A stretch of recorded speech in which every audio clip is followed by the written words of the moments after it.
BBMP news 9ಗೆ ಸ್ವಾಗತ. ಬೆಂಗಳೂರು ಜಿಲ್ಲೆಯ ಹೊಸ ಭರವಸೆಯಾಗಿ ಬಿಬಿಎಂಪಿ ನ್ಯೂಸ್ 9 ಕರ್ನಾಟಕ ರಾಜ್ಯ ವ್ಯಾಪ್ತಿಯಲ್ಲಿ ನಡೆಯುವ ಎಲ್ಲ ವಿಚಾರಗಳನ್ನ ನಿಮಗೆ ತಿಳಿಸೋ ಕೆಲಸ ಇಂದಿನಿಂದ ನಮ್ಮದಾಗಿರುತ್ತೆ. మొదటికి ముఖ్యాంశాలు. ఫస్ట్ ఒక మాట చెప్పాలా ఏమంటే కాదు లేదు ఇండియా కాదు వరల్డ్ నే షేక్ చేస్తున్న ఈ ఇండస్ట్రీ టాలీవుడ్ 1500 crores అలాగే 2000 ఇలా వెళ్తున్నారు, అంత బ్లాక్ బస్టర్ హిట్లు ఇస్తున్నారు. బట్ స్టిల్ ఒక చిన్న ఒక టాలెంట్ చూస్తేనే కూడా అంత ఆదరిస్తారు, అంత ఇచ్చారు. అది నేను ఉపేంద్ర, నేను చాలా లక్కీ. నా గురించి ఏమేమో చేసి ఏమేమో చెప్తా ఉన్నారు. I don't know how much I deserve. ఏమో చేస్తా పోతా ఉన్నాను. మీరు నాకు వస్తే నాకే సిగ్గుగా ఉంది.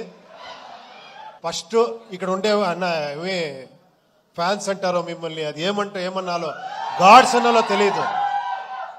లేదు, ఎప్పుడో చేసింది, ఒక 25 years బ్యాక్ చేసింది. ఒక్కొక్క సీన్ ఇక్కడ పెట్టుకొని నన్ను ఆదరిస్తారు. I'm really hats off. నేను కష్టపడతా ఉంటే కొన్నిసారి అనిపిస్తుంది చాలు రెస్ట్ తీసుకుంటాము, ఎంత అని చేస్తామని ఇంట్లోనూ చెప్తారు. బట్ మళ్ళీ కేకలు ఇది వస్తే మళ్ళీ లేసి నేర్చుకుంటాను, లేదు ఇక్కడ చేస్తామని. మీకు ఆ థ్యాంక్స్ చెప్పాలి. మీతో ఆ యూనిక్నెస్ ఉంది, మీతో ఆ గ్రేట్నెస్ ఉంది, నాలో ఏమీ లేదు.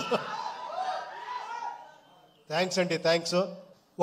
ఇది ఏమంటే మీరు కొత్త రకంగా ఒక ఫిలం చూస్తారు, అది మీరు రెగ్యులర్ ఫిలం చూసేలాగా ఉండదు. ఇది ఫస్టే చెప్తున్నాను, తర్వాత ఏంట్రా ఇది ఇలా ఉంది అనుకోద్దండి. ఇది కొంచెం ఒక ఇమాజినరీ వరల్డ్ లాగా ఉంటుంది ఒకటి. దానికి ఆర్ట్ డైరెక్షన్ ఒక సెటిల్ అయ్యేలా మనకి ఒక శివ్ కుమార్ అని వచ్చారు, మీకు అన్ని తెలుసు, కేజీఎఫ్ అని చేసిన art director, very artistic mind. అతను వచ్చి నేనేమి తీసుకున్నానని చెప్తున్నాను అంతే, నేను ఇచ్చింది ఏం కాదు ఇది, నేను ఎంత తీసుకుంటానంటే ఐఎమ్ గుడ్ రిసీవర్ అంతే. ఇలాంటి ప్రొడ్యూసర్ అంత సపోర్ట్ చేశారు. తర్వాత art director Shiv Kumar, cameraman Venu and Prajwal అని చాలా మంది ఉన్నారు. తర్వాత fight master Ravivarma, Thriller Manju, Chetan D'Souza, వీళ్ళందరూ వచ్చి నాకు హెల్ప్ చేశారు. తర్వాత ఈ బ్యూటీ క్వీన్ వచ్చింది, వచ్చి సార్ ఏదో ఫస్ట్ ఫిలము, మీరు పెద్ద డైరెక్టర్ అని చెప్పి కెమెరా అంటే నన్నే భయపడేసింది.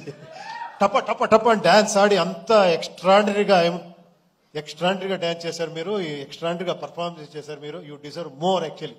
ఎక్కడెక్కడో వెళ్ళిపోతారు మీరు. తర్వాత రాంబాబు గారు చాలా ఇది నేను లిరిక్ రాయాలా అంటే ఎంత కష్టం అంటే, అది ట్రోల్ సాంగ్ రాసేది మీరు చేసిన ట్రోల్స్, దాంట్లో మనకి కావాల్సింది లిప్సింగ్ చేసి రాయాలి. నేను చాలా ఇబ్బంది పెట్టాను ఆయనకి. ఫోన్ చేసేది, సార్ ఇది ఓకేనా సార్, 5 minutes ఉండండి సార్, పట పట పట పట ఇస్తా పోయారు. అన్ని సాంగ్స్ చాలా బ్రహ్మాండంగా రాశారు. థ్యాంక్ యూ వెరీ మచ్ అని నేను చెప్పాలి. తర్వాత ఇంకా పార్థసారథి గారు ఈ టోటల్ ఫిలిం ని ఒక డైరెక్టర్ గా చూసుకున్నారు ఆయన. ఏమంటే ఇక్కడ నేను ఫిలిం చూస్తే, నేను ఫైనల్ మిక్సింగ్ లో చూస్తే నాకే కన్ఫ్యూజ్ అయింది, ఏది ఒరిజినల్ వర్షన్ ఇది అని, కన్నడనా తెలుగునా తమిళ అని. అంత నాతో వర్క్ చేసిన అంత అసిస్టెంట్ డైరెక్టర్ వాళ్ళందరూ అంత సపోర్టివ్ గా, అంత డైరెక్టర్ గా ఈ ఫిలిం ని చేశారు. ఇంకా నేనేమో మర్చిపోతానేమో తెలియదు, నేను ఎవరి గురించి మాట్లాడి, చాలా మంది ఉన్నారు మాట్లాడేదానికి. ఒక లిస్ట్ రెడీ చేసుకొని నెక్స్ట్ అక్కడ బెంగళూరులో మాట్లాడతాను అందరి గురించి. అజనీష్ లోక్నాథ్ గారు అందరూ చెప్పేశారు. అజనీష్ ఇంకెవరు, అదే నేను ఒక లిస్టే తీసుకొని రావాలి. అది గీతా ఆర్ట్స్ ఇక్కడ రిలీజ్ చేస్తున్నారు, అది స్పెషల్. అది మన అల్లు అరవింద్ గారు, నాకు ఈ ఫ్యామిలీ చిరంజీవి గారి ఫ్యామిలీతో ఒక 25 years 30 years సంబంధం.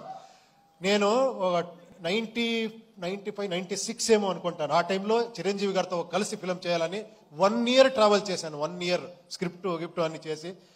బట్ అప్పుడు తెలిసింది ఎందుకు ఈ ఫీల్డ్ ఇలా ఉంది అంటే, ఒక్కొక్క సీన్ ని, ఒక్కొక్క డైలాగ్ ని 10 సారి కాదు 100 times థింక్ చేసి ఇది చేసి ఇక్కడ చేస్తారు.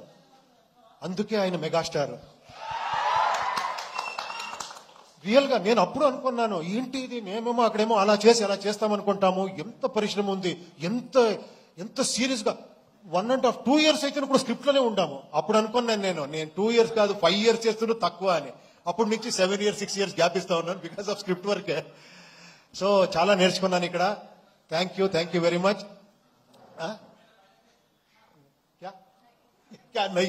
నాకు ఎలా అయిపోయిందంటే, ఈ పాన్ ఇండియా ఫిలిం చేసి ఒకరితో హిందీ మాట్లాడేది, ఒకరితో తెలుగు మాట్లాడేది, తమిళ మాట్లాడేది, కన్నడ ఏదేదో వస్తూ ఉంటుంది. ఈ ఫిలం గురించి చెప్పాలంటే ఇది ఒక మెటఫరికల్ గా ఉంటుంది ఫిలం. ఇది అంటే సింబాలిజం ఉంటుంది ఈ ఫిలంలో. నాకు ఎంత కాన్ఫిడెన్స్ మీ మీద అంటే నాకు తెలుసు మీరందరూ డీకోడ్ చేసేస్తారని, ఆ కాన్ఫిడెన్స్ తో చేశాను ఈ ఫిలం ని. ఇది వీళ్ళందరూ చెప్తారు కదా మీ అలా కల్ట్ ఇలా కల్ట్ అని, నాకు తెలుసు ఆ కల్ట్ అనేది ఇక్కడుంది అని. ఆ కాన్ఫిడెన్స్ లో నేను చేస్తానంటే నా ధైర్యం మీరే.